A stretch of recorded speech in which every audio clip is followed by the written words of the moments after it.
faudrait un plus gros bateau.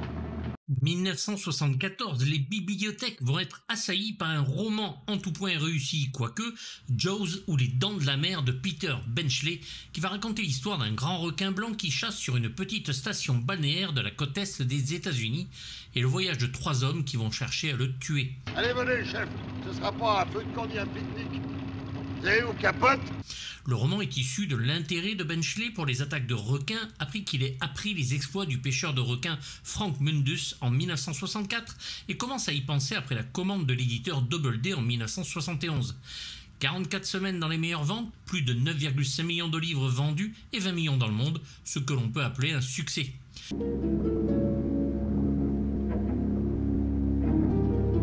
It was the first novel about a fish, so give me a break. Who cares? I knew they couldn't make a movie about it because the technology was nowhere near good enough to make a great white shark, and I knew you couldn't catch and train one. So I had no sense that this was going to be a success beyond just being published. Until the movie had been open for a while and the paperback was selling millions of copies. And even then, who would have guessed that down the road it would have had any currency? Beaucoup de gens critiqueront bien sûr l'aspect négatif de l'image donnée aux requins, sûrement parce qu'ils n'ont que ça à foutre. Après tout, c'est un roman, pas un essai littéraire documentarisé sur la vie des animaux. Revenez, compris? Il a son anniversaire. Alors que c'est une histoire de requin tueur qui l'a fait connaître au grand public et a fait sa fortune, Peter Benchley va quand même amorcer un tournant environnementaliste les 10 dernières années de sa vie, consacrant son temps à la préservation de la nature, en particulier des mers, et à la sauvegarde des requins, comme quoi. Je ne veux pas qu'il aille sur l'eau. Ça ne risque rien, il est dans son bateau, il n'y a aucun danger qu'il aille au large. La première édition sortira à 35 000 exemplaires avant l'explosion des ventes et les 2 producteurs du film vont en acheter les droits pour seulement $175 000. Michael! Veux-tu obéir à ton père? Tu entends sur de ce bateau? Benchley écrira Les Chiens de mer, ou The Deep en VO, qui donnera le film Les Grands Fonds, L'île sanglante, The Island en VO, adapté par Michael Ritchie et qui va bider, Paloma et le grand poisson, The Girl of the Sea of Cortez en VO, La Bête, The Beast en VO, adapté en mini-série avec William Petersen, ou Créature, adapté aussi en mini-série avec Greg T. Nelson. Mon Dieu. 1974, la même année, donc, les 2 producteurs de cinéma David Brown et Richard D. Zanuck rachètent les droits du livre en vue d'une future adaptation cinématographique grâce à l'agent littéraire Roberta Prior, et les 2 producteurs vont littéralement dévorer le livre en une nuit. Afin de rédiger le scénario, ils vont engager l'auteur pour $25 000 supplémentaires, aux 175 000 donc de départ, et 10% des recettes du film, ce qui lui rendront richissime bien sûr, et va se voir adjoindre Karl Gottlieb pour l'aider à l'écriture. Cause du décès, attaqué par un requin. 5 versions successives du scénario seront écrites pour l'adaptation cinématographique qui sortira le 20 juin 1975 aux États-Unis. Steven Spielberg, lui, va repérer le script sur le bureau de Zanuck et lui emprunter, le lire, en cauchemardé, en reprendre la lecture, et le dimanche soir ne veut qu'une chose, adapter le bouquin en film malgré sa peur de la mer et de ses habitants dedans. Seulement voilà, il y a un léger, vraiment très léger problème, les 2 producteurs ont déjà engagé un réalisateur, Dick Richards. Ils sont là le jardin, ils risquent rien, ils sont pas bien loin. Steven, résigné, repart en leur expliquant qu'il est obsédé par le projet. Après un temps bien trop long, quand une idée en tête ne vous lâche pas, le jeune réalisateur va devoir attendre 4 jours. Un fléau temporel avant de recevoir le coup de téléphone venu du ciel. En effet, lors d'un repas entre les 2 producteurs, Benchley et Richards, ce dernier ne parle que de la baleine en lieu et place du requin, ce qui agace véritablement l'écrivain. Il va craquer complètement, ne voulant pas d'un réalisateur incapable de faire la différence entre les 2 bestiaux. Vous comptez faire fermer les plages de votre propre autorité? Parce que j'ai besoin d'en référer à quelqu'un d'autre? Richards s'en ira tourner Adieu ma jolie d'après Raymond Chandler, qu'il préfère de toute façon. Le Steven, en fougueux et talentueux jeune homme qu'il est, a déjà lui changé d'avis. Il pense que Jaws n'est finalement qu'une redite de son duel et s'est attaché à son projet sur les ovnis, Watch the Skies, qui le titille là où il faut, au niveau créatif en tout cas, mais garde une option sur les Dents de la mer aux grandes dames des 2 producteurs. Amity est une station balnéaire. Et que nous, on baigne dans le dollar. Spielberg fait quand même imprimer des t-shirts avec la couverture du livre et les donne aux producteurs, mais ne trouve pas l'histoire transcendante qui pour lui s'essouffle au bout de 100 pages. Il a besoin de rythme et on parle même à Richard Dreyfuss, il ne veut pas un énième film d'horreur, mais bien une plongée dans la terreur pure, dont le sujet sociétal est simple, aucun endroit au monde ne peut nous garantir une totale sécurité. Vous criez Barracuda, tout le monde dit quoi? Le camion fou de duel est ici remplacé par un requin et l'homme, seul dans sa voiture, par une petite ville simple, la communauté d'Amity. Vous criez requin, et c'est la panique générale pour la fête nationale. Un requin bien réel, mais tout aussi fantasmagorique que le camion de ce duel, justement, que Spielberg filme en prenant le contre-pied esthétique de son téléfilm et sa voiture contre ce camion venu de l'enfer, et joue habilement sur la technicité du film catastrophe. Une histoire simple donc, Amity, petite ville côtière, attend fermement ses touristes afin que la ville puisse en faire son beurre pour le restant de l'année. Seulement voilà, un grand requin blanc très agressif va commencer à boulotter du baigneur inconscient du monstre qui rôde sous l'eau. Venant de New York, le nouvel arrivé shérif de la ville, Martin Brody, veut faire fermer les plages, mais le maire s'y oppose jusqu'à l'attaque du requin sur un jeune garçon devant tout le monde. Il va faire venir un scientifique, Matt Hooper, et engager un chasseur de requins local, Bart Quint, et tous les trois, sur l'Orca, le bateau de Quint, vont engager une réelle bataille pour leur survie contre le monstre.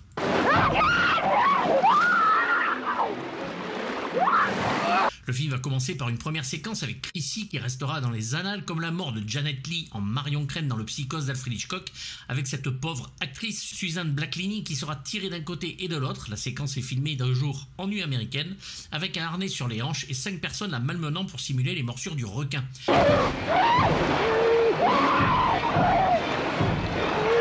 Ses cris et le son de sa voix en gargouillis dégueulasse dans l'eau seront enregistrés en post-production en lui versant tout simplement un verre d'eau dans la bouche.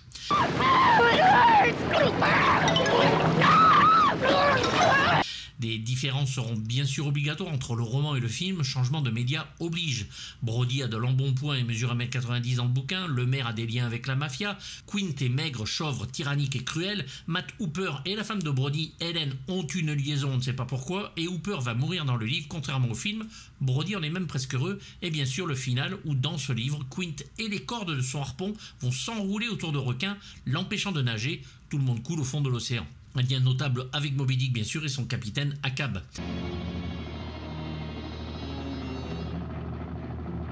Un livre où peu de personnages n'étaient au final sympathiques, ce qui faisait du requin le héros, boulottant les cons un par un.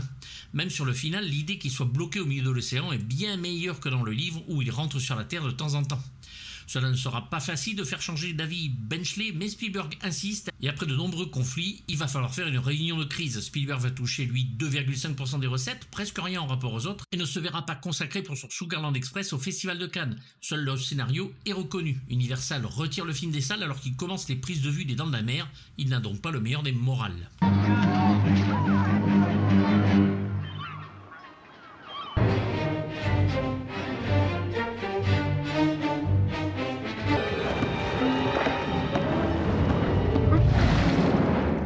Dans le New York Post de 1975, Steven Spielberg déclare « Les Dents de la Mer n'est un film catastrophe que s'il ne rapporte pas d'argent. Là, ce sera la catastrophe. » Le réalisateur va engager sa petite famille, dont le décorateur Joe Alves, qui réalisera plus tard le 3e volet de la saga, mais n'arrive pas à avoir Vilmos Zsigmond à la photographie, indisponible, et va engager Bill Butler, qui travailla sur 2 téléfilms avec lui et qui nous donnera les photos de vol au-dessus d'un nid de coucou de Milos Forman la même année, Capricorn 1 de Peter Iams, Rocky 2, 3 et 4 de Sylvester Stallone, et ce seront Ron et Valerie Taylor pour les vues sous-marines des vrais requins, et bien sûr John Williams à la musique.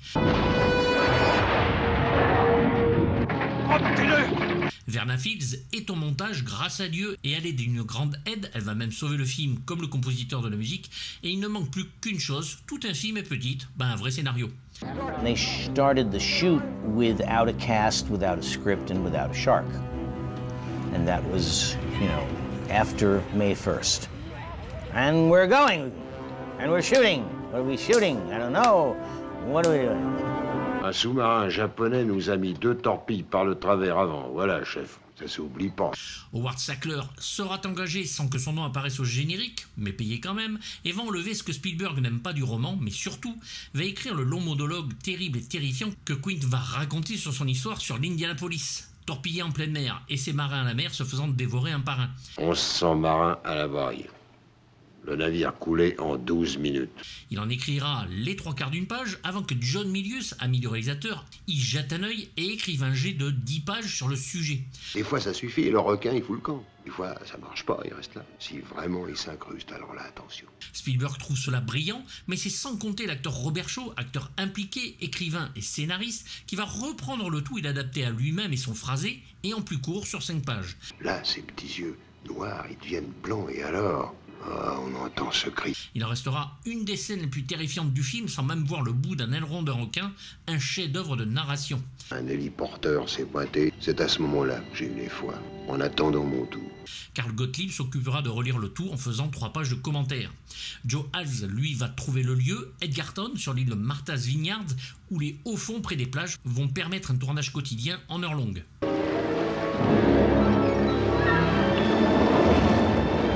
Pour le requin, certains lui proposent de filmer un vrai requin, Spielberg, dans une piscine, si, vraiment, avec un personnage miniature, oui, vraiment, voir une personne de petite taille, si, comme le dit Spielberg, une vraie idée de producteur.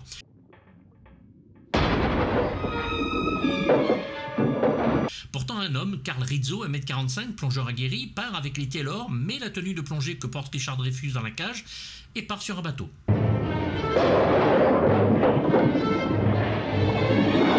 Là-dessus, un grand requin blanc arrive, chope la cage devant l'acteur, mâche un petit peu le tout. Rizzo va se planquer dans les chiottes du bateau, avouant n'avoir jamais plongé de sa vie et qu'il est hors de question de faire ça avec les bestiaux.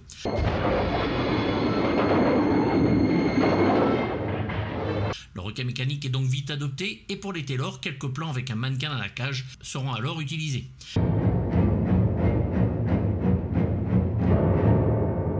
Joe Hals va dessiner le requin et sous les conseils de Steven va aller trouver pour la conception de la mâchoire à humain Bob Maté, l'homme qui avait si brillamment conçu le calamar géant dans le 20 milieux sous les mers de Richard Fleischer, pourtant à la retraite. Once the idea was set that we were going to build it, then we had to determine the size. And I was working off of a scale model of my research of a shark that was about 12.5 feet.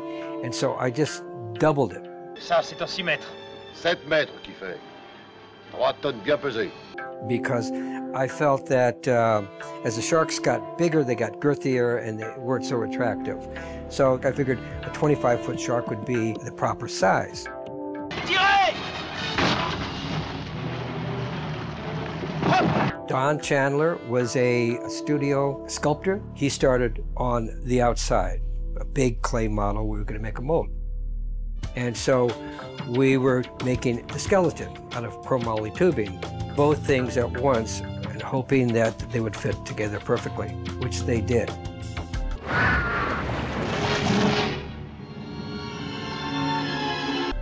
My part that they gave me mostly was the cosmetics of the thing and the skin and the looks of it and all that. And when something mechanical would break in the shark and the shark's head would turn clear over, of course it would rip, and then they bring it back to me and say fix it. Then we'd have to patch the whole shark.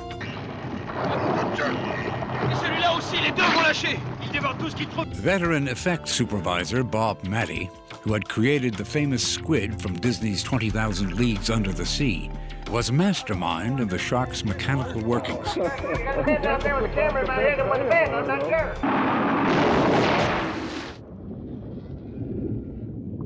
Le défi l'intéresse, mais fait enfler le budget quelque peu. Le requin sera surnommé Bruce sur le tournage, prénom de l'avocat de Steven Spielberg, Bruce Rammer. Le requin est construit en polyuréthane avec une armature en acier au sommet d'une tour de 4 mètres de haut. 3 exemplaires seront construits pesant 1,5 tonne chacun, voire plus, et $150 000 par exemplaire.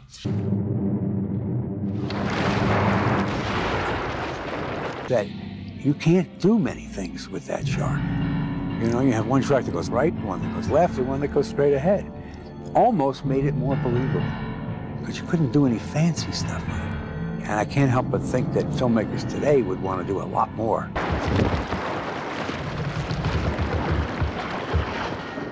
Le requin doit être animé par plusieurs personnes, parfois 13, et les premiers tests se feront en eau douce, ce qui n'était pas une bonne idée, voire même dans l'air, et le sel de mer va bien sûr avoir un effet corrosif sur le métal, et entre le requin qui louche et éviter toute éraflure, il faudra après chaque plan réparer, sécher et repeindre le Bruce. Ça casse, ça coule, ça ne marche pas, et le tournage va prendre, grâce à Bruce, un retard fou. Ce tournage va se dérouler en plus par temps froid et Spielberg va louer une maison parsemée de storyboards sur les murs, dont 400 rien que pour le final, et va travailler 6 jours sur 7, se lève à 6 heures et finit souvent à 22 heures pour les bons jours. L'eau n'est pas votre élément, hein?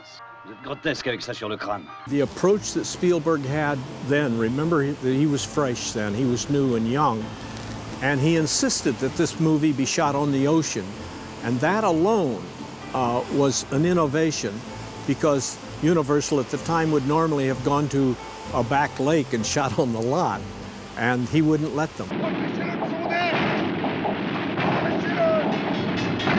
Started shooting on the 1st of May, and we were supposed to shoot until June 28th. If you're really quiet, you could hear someone laughing.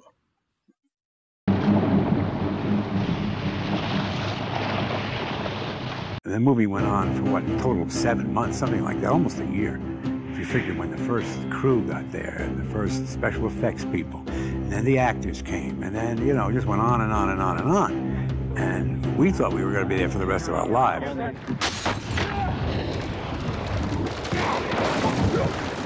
It's not the time it takes to take the take that takes the time. It's the time it takes between the takes that takes the time it takes to take. The sea conditions have been so impossible that it's really hurt our schedule and, you know, put a general somber note behind the scenes on the production, because we've been here 105 shooting days. And we were only scheduled for something like 65 or 70.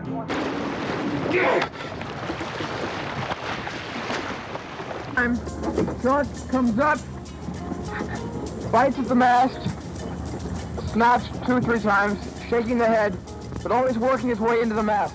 Okay, start it.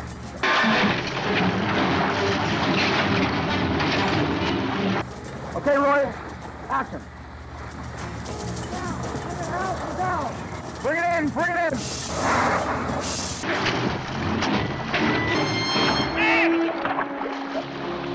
Pendant le tournage, Verna Fields monte le film en même temps dans une salle de montage improvisée et Carl Gottlieb s'assure que scénaristiquement, tout va bien.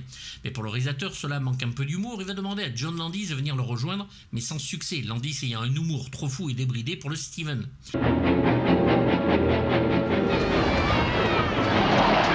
Il va donner dans la technique absolue en rendant hommage au grand Alfred Hitchcock lors de la mort du fils Kintner sur son bateau en plastique, en soulignant le choc de voir les mâchoires avaler le gosse par Brody. In true Jaws fashion, the scene proved extremely difficult to coordinate. But in the end, the shot would provide audiences with the now famous frightening first glimpse of Bruce.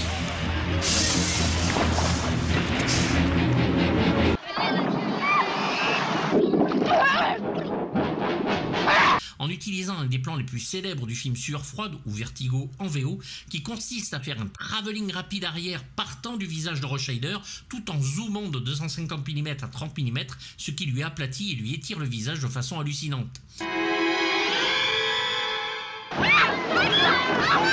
Une autre scène restera avec à table Martin et son fils reprenant ses tics de comportement, ce dont il a besoin après avoir pris une claque par Madame Kintner. Cette scène est improvisée. Dans la scène du ponton où 2 pecnos de la ville vont essayer de choper le requin avec une chaîne et le roast-beef de la bourgeoise, la maîtrise du cinéma de Spielberg va exploser par l'idée de rien montrer. Allez, En effet, après une chaîne d'une longueur de plus de 10 mètres, un bout de bois au bout et un des 2 hommes dans l'eau, Steven va réussir l'exploit, ne pouvant utiliser le requin par un effet de suggestion et avec la musique bien sûr de John Williams, de nous donner un suspense parfait sans jamais rien montrer. Charlie, fais ce que je te dis. Une fois dans l'eau, ce bout de bois va devenir le requin. Par l'image, l'on ne peut se référer qu'à lui, le requin étant sous l'eau. L'on en oublie même la distance de la chaîne qui aurait déjà dû choper le gars dans l'eau. Nous, l'on est subjugué par ce bout de bois, synonyme visuel de la tuerie qui peut arriver.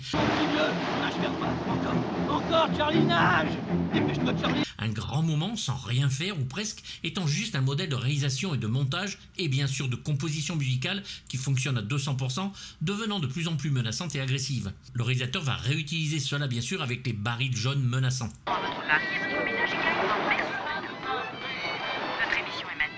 Ajoutons le montage comme sur la plage où chaque plan change quand quelqu'un passe devant Brody. Malgré tout cela, le budget enfle, le retard s'accumule et les 2 producteurs commencent à fulminer et l'équipe joue à cache-cache avec les syndicats. Même le prix des chambres d'hôtel va augmenter drastiquement, comme les équipements de plongée, 30 000 $ dépensés quotidiennement qui leur portera préjudice plus tard, Hollywood ayant bonne mémoire. Chef Brody ? Oui. Mais le tournage dépassant les jours prévus, les acteurs commencent à craquer, même les seconds rôles ayant peur de perdre d'autres auditions sur d'autres films. Les problèmes s'accumulent et lors d'un plan où l'orca coule, 2 caméras vont tomber à l'eau, mais les labos Eastman réussissent à récupérer la pellicule. Les producteurs ne lâchent plus le jeune homme, n'oublions pas qu'il n'a que 26 voire 27 ans, il reste à même le tournage. On va avoir du temps à perdre. Ce tournage prend fin en septembre, tout le monde est à plat, crevé et se contrefout de tout. Steven Spielberg ne filmera même pas l'explosion finale et s'accorde à dire que de toute façon il ne filme jamais le dernier plan parce qu'il sait que l'équipe lui réserve toujours une surprise. I said goodbye, I'm going back to LA, and I got into a motorboat and sped back to the mainland. Vas-y, montre-moi ta bouteille, juste une petite seconde. Explose! Steven and I were on a flight back to LA, and I said, so how was the last shot? You know, they blow up He said, they're doing it right now.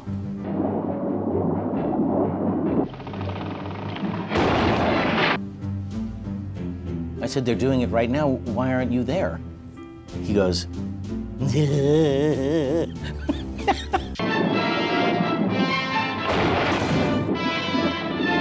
Spielberg s'accorde 3 semaines de vacances et le requin sera installé dans le bassin de la MGM où ils vont tourner la scène de la découverte du bateau de Ben Gardner.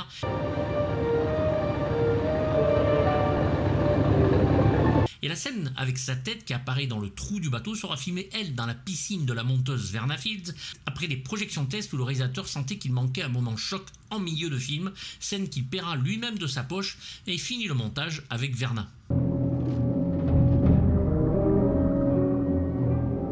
Satisfying edit you did in Jaws?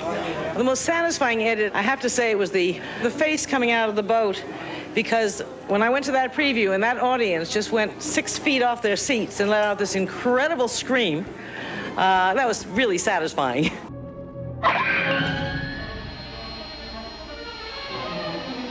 Le film sera quand même censuré, l'on y voyait une tête d'homme dans la gueule du requin afin de ne pas subir les effets de la censure, et la mort de Teddy Grossman sur son petit bateau dans l'estuaire le montrait emporté par le requin, plein de sang, attrapant le gamin avec ses bras alors qu'il s'éteint.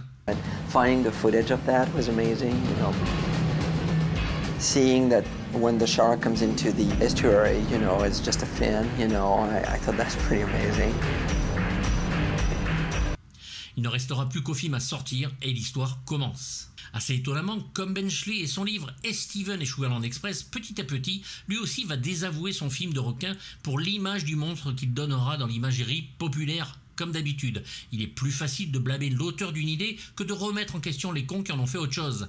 Comme le dit si bien Hammond dans Jurassic Park, je ne blâme pas les gens pour les erreurs qu'ils commettent, mais qu'ils en assument les conséquences. C'est malheureusement peu souvent le cas.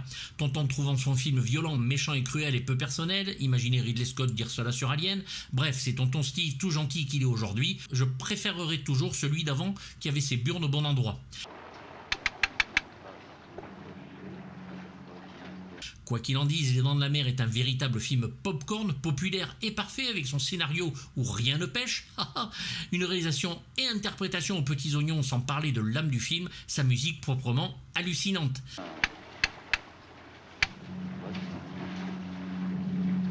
Un film phénomène mondial qui hante tout baigneur ayant vu le film quand il voit ses jambes se balancer dans l'eau, ou que ce soit, le thème de Williams revenant très vite en tête.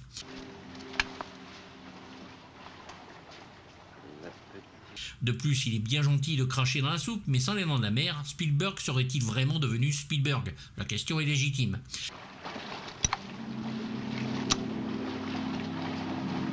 Beaucoup de ses amis et collègues réalisateurs vantent les mérites du film choc, admiré et détesté, il devient clivant, et Hollywood va lui ouvrir grandement ses portes, la légende est née. Sophia, mettez-vous dans mon dos.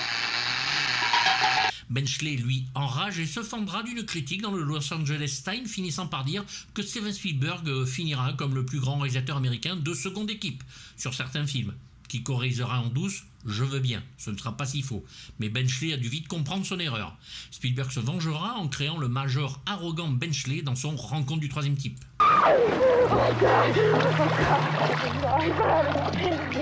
Avec Avec seulement 9 millions de dollars, bordel de mer, 9 millions de dollars et 12 avec la publicité, il va en rapporter 7 millions dans le premier week-end et en 12 semaines, il en est à 124 et finira sa carrière à 260 millions seulement sur le territoire américain et 210 dans le reste du monde et sera numéro 1 au box-office mondial avec en France 6,2 millions d'entrées, un phénomène.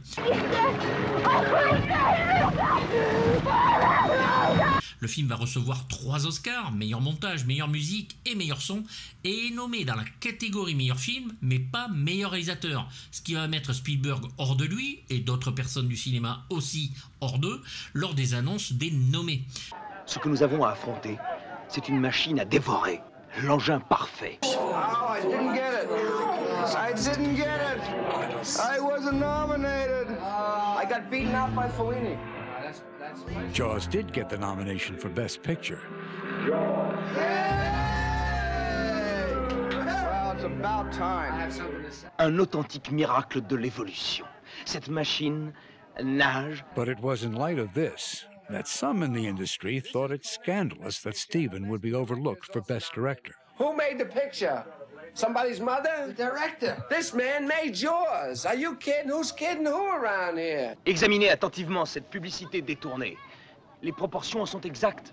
It's the biggest disappointment for me of the whole Oscars. I thought Steven did a brilliant job directing Jaws, and I have no idea what happened. Voyons, messieurs, un peu de sens commun. Ce n'est ni le lieu ni le moment. It's the one thing that I cannot comprehend yet in my head, how a Best Picture can be nominated and yet the director, who is basically responsible for it, does not get the nomination. Que je reste là à regarder la triperie et à attendre que cette saloperie dégobille le fils Kipner. But for the 27-year-old wunderkind director, there was no choice but to take his lumps. I'm suffering enough. All right, we're suffering. No more, I'm suffering. We're suffering. Cancel my day. C'est bien ce que je pensais. Il est venu du Gulf Stream. Vol au-dessus d'un nid de coucou de Milos Forman remportera les 5 statuettes les plus importantes et Spielberg devra attendre 20 ans pour faire pareil. En 2001, il est sélectionné par le National Film Registry de la Bibliothèque du Congrès des États-Unis pour y être conservé en raison de son importance culturelle, historique ou esthétique. Fais-moi un câlin. Pourquoi? J'ai besoin.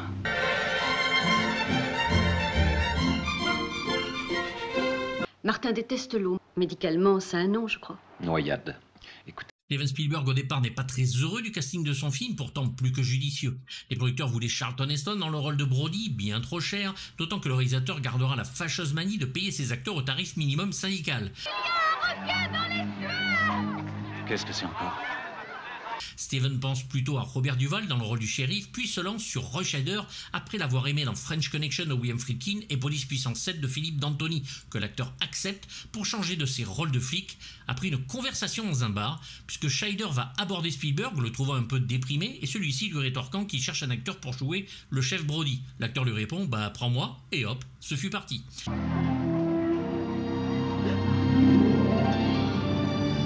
Pour Steven, ce personnage est un prolongement de lui-même mais aussi de son père, et j'ai bien su parler de lui dans Tonnerre de feu ou sur ma vidéo des Dents de la Mer 2. Il est de plus doublé parfaitement par le grand Jacques Thébault.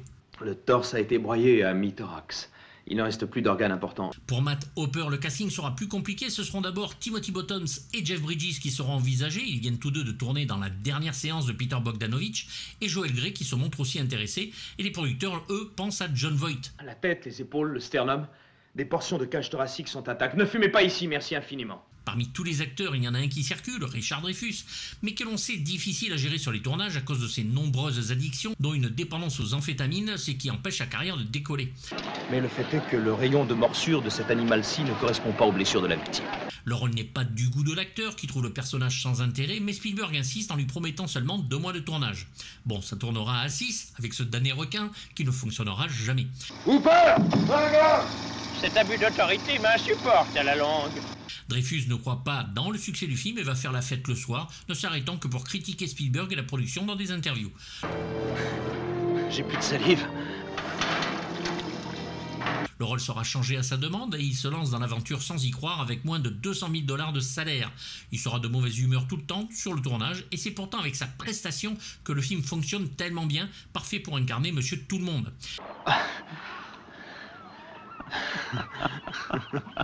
Bien différent du livre ici, il est aussi considéré comme un prolongement de ce qu'est Steven Spielberg. Surtout dans Rencontre du troisième type, le film prochain avec Steven. Bernard Murat, sa voix magnifique, le double lui aussi parfaitement.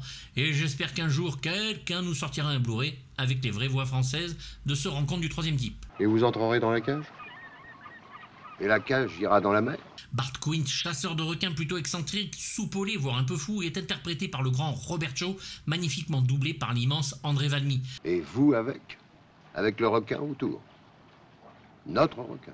Un personnage plus étoffé par Howard Sackler, John Milius, et l'acteur donc, surtout sur le passage démentiel de l'histoire de l'USS Indianapolis. Au revoir et adieu, jolie fille madrilène. Spielberg rêve d'avoir Lee Marvin, mais lui préfère partir pêcher pour de vrai, et le rôle est offert à Sterling Hayden, qui ne peut accepter à cause de problèmes fiscaux. Il est réfugié à Paris sur sa péniche. Avec celui-là, chef, je m'y perds. Ou il est très malin, ou il est con comme ses pieds. Sorti peu de temps avant, l'arnaque de George Roy Hill a Robert Shaw au casting en gangster Lonnie Gunn, et David Brown va lui envoyer le script. Râleur et plutôt pas manchant d'alcool, dans la vie comme dans le personnage, un rôle parfait pour cet acteur est doté d'une force de caractère visible à l'écran, mais Shaw ne trouve pas le livre de Benchley bien écrit. Une grosse merde, dit-il. Arrêtez de vous branler ou peur. Réduisez, s'il vous plaît. C'est la femme de l'acteur Marie qui va le pousser à accepter, merci à elle, et va accepter le rôle pour 100 000 $ et 4 semaines de tournage qui s'étaleront sur 16 semaines. Du coup, il va négocier son salaire qui va monter à 322 000 $, mais avec les retards, il essaye d'avoir 1% des bénéfices, mais les producteurs refusent. Elle s'en est allée, j'ai pas su la garder. Son mauvais caractère sur le tournage sera compliqué, mais fort heureusement part souvent au week-end, ce qui fait du bien aux équipes. L'histoire est bien sûr remaniée entre-temps, et le personnage de Queen va devenir ce personnage parfait dont la scène des cicatrices où le trio va se relâcher et devenir amis, et la chanson rapprochant les trois hommes resteront à jamais dans les annales. Mais qui finira malheureusement dans les mâchoires du requin, et l'acteur nous quittera 3 ans après, en 1978. Et je m'excuse, je croyais que le requin avait été capturé. D'ailleurs, ils l'ont dit à la radio. Nous avons bien sûr, comme j'en ai parlé, sur le second des acteurs qui étaient bien évidemment dans le premier, Lauren Gary d'abord, qui incarne Helen Brody, la femme de Martin, mais qui ici ne couche pas avec Matt Hooper comme dans le livre, et j'ai parlé d'elle donc dans ma vidéo sur le second opus. Nous avons tué un très grand prédateur qui a pu causer des ennuis à des baigneurs. Comme de Murray Hamilton dans le rôle du maire, ici absolument formidable, en maire dédaigneux d'abord, qui n'écoute absolument rien, qui fait l'autruche. Les plages sont ouvertes et le public ne demande rien de plus. Jusqu'à l'inévitable, et qui ne va même pas prendre conscience de ce qui se passe, n'ayant en tête qu'une chose, sauver son été.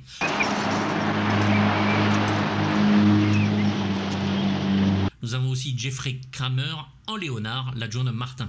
En théorie, il vous faut un arrêté municipal ou l'avis favorable du comité de gestion officielle.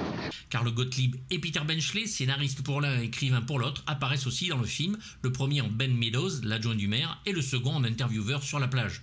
Mais cet an dernier, un nuage est apparu à l'horizon de cette magnifique station balnéaire. À noter une VF mono d'époque absolument démentielle et magnifique et qui existe heureusement sur les Blu-ray, malgré une version 5.1 dégueulasse qui a été refaite et qu'il faut oublier.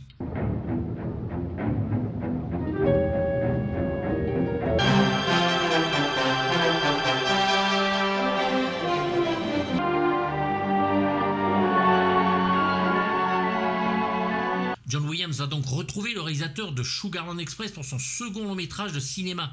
Spielberg lui propose une musique calme, mais Williams voit le film comme celui d'un film de pirate. L'on pense à Bernard Herrmann avec ce thème entêtant comme une pulsation. Une musique connue mondialement que l'on ne présente plus, exemplaire dans sa composition, un choc pour les audiophiles. Vite, saloperie. Attends. Tiens.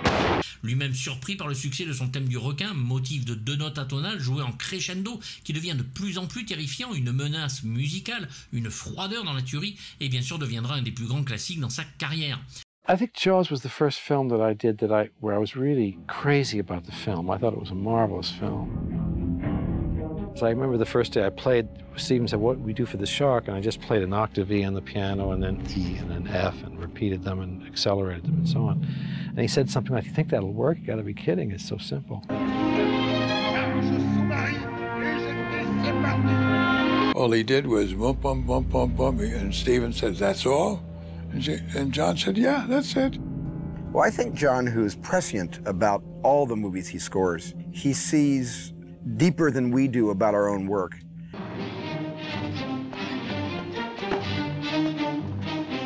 And I think he saw something deeply primal about Jaws, and he decided that it needed a primal response. It needed a primal sound, something that was atavistic, something that was extremely basic.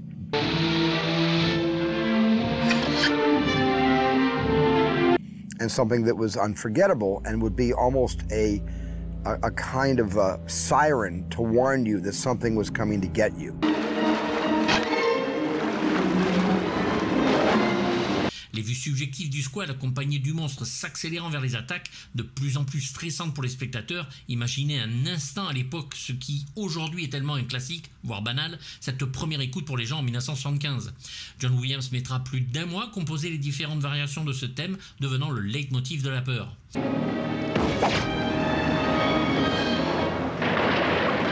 Certains critiqueront son côté académique sur la longueur, mais comment penser cela dans sa meilleure période musicale où il fera preuve d'une inventivité comme jamais. Mi et Fa, ces 2 notes devenant obsessionnelles, utilisées depuis longtemps en musique et ici à leur plein potentiel, et n'hésite pas à brouiller les pistes en prenant parfois le contre-pied de ce que l'on entend. Les autres thèmes, comme il le fera sur le second, contiennent d'autres idées absolument fabuleuses et plus décontractées, comme celui des touristes, The Menu sur le titre. Enjoué et détendu, mais surtout l'affrontement et la poursuite avec Lorca dans la seconde partie du film. Lors de ce moment où l'ambiance menaçante est toujours présente, Williams va nous écrire des moments absolument épiques et héroïques où l'aventure humaine prend le pas avec la scène de la poursuite des barils jaunes accrochés aux requins.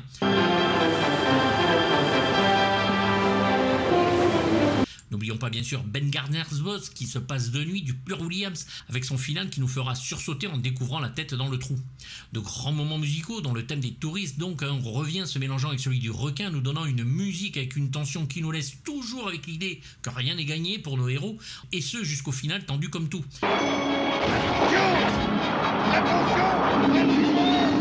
D'ailleurs, sur la scène de la mort de Quint, la musique sera enlevée, mais présente sur les derniers CD. Une époque où la musique devait être présente pour accompagner des passages et non recouvrir tout le film pour cacher la misère comme aujourd'hui. L'art du placement.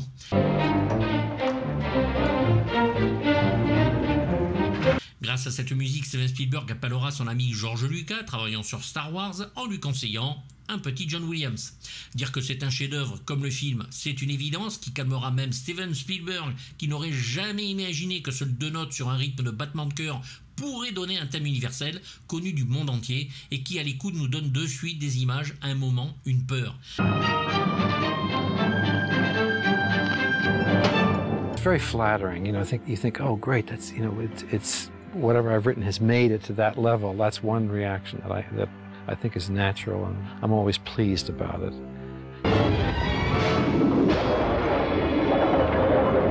The fact that it gets up off the paper into the orchestra's hands, out through the microphone and around the world, back into my own living room, which is my own studio where I've been working sometimes years later, is quite a miraculous, electronic trip.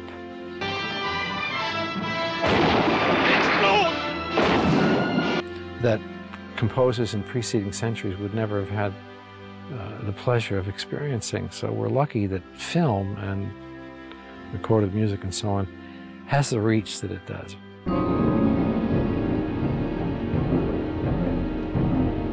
La magie musicale en un film est récompensée par un Oscar, un Golden Globe et plein d'autres prix.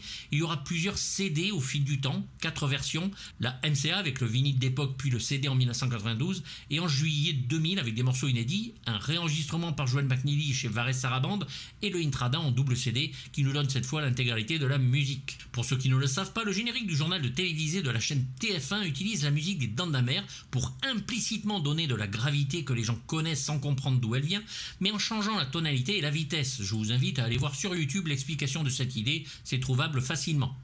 Messieurs, je crois qu'il vient chercher son déjeuner. Le jeune Bruce Cominal parle bien sûr de la musique dans son très très bon livre sur les grandes musiques de films que je vous conseille, mais littéralement, et dont vous avez le lien dans la description. Contre ça, vous aurez la tête, la queue et tout le sein Bataclan.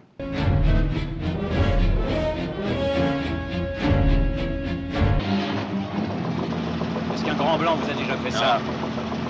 Il est difficile difficile de faire une vidéo sur les Dents de la Mer, chose qui a été faite mais des milliers de fois. Donc j'ai essayé moi-même de vous conter l'histoire de ce film, allant au plus près de ce qui s'est passé, en espérant ne pas vous avoir ennuyé. Reprenant sa façon de faire de duel et la façon d'utiliser le suspense d'Alfred Hitchcock, Steven Spielberg va, avant ses 30 ans, nous donner un classique instantané, un chef-d'œuvre absolu, une œuvre majeure du cinéma qui reste encore aujourd'hui inimitable.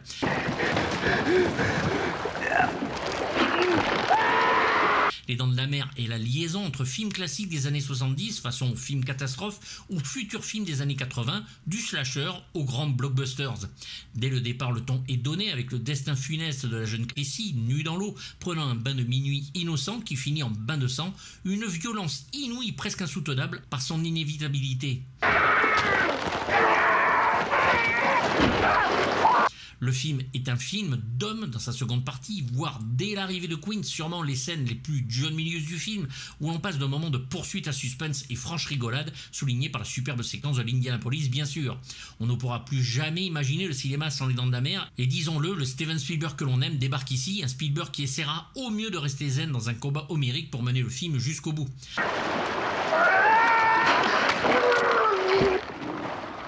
La Columbia lui laissera les coups des franches, vas-y mon gars, tu fais ce que tu veux pour son film d'après, rencontre du troisième type, et il s'envole vers les étoiles en devenant une aussi.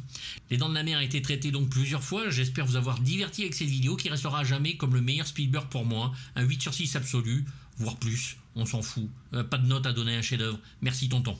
Mémorisez de saloperie. N'hésitez pas à me faire part de vos avis dans les commentaires, j'y répondrai comme d'habitude, même négatif si c'est écrit poliment. Vous avez le lien pour les DVD et Blu-ray s'ils existent dans la description. Vous pouvez bien sûr vous abonner à la chaîne Patreon qui vous permettra d'avoir les vidéos en avance sans censure ni pub et avec des lives inédits. Et la boutique est ouverte avec mugs, t-shirts, suites, tabliers de cuisine, bref plein de choses, mais j'ai pas le requin. Et vous avez aussi le lien en description. Pensez à vous abonner si vous le voulez, c'est gratuit et ça fait plaisir. Mettez un pouce et activez la petite cloche pour avoir les notifications. Et à bientôt pour du lourd. Bye bye.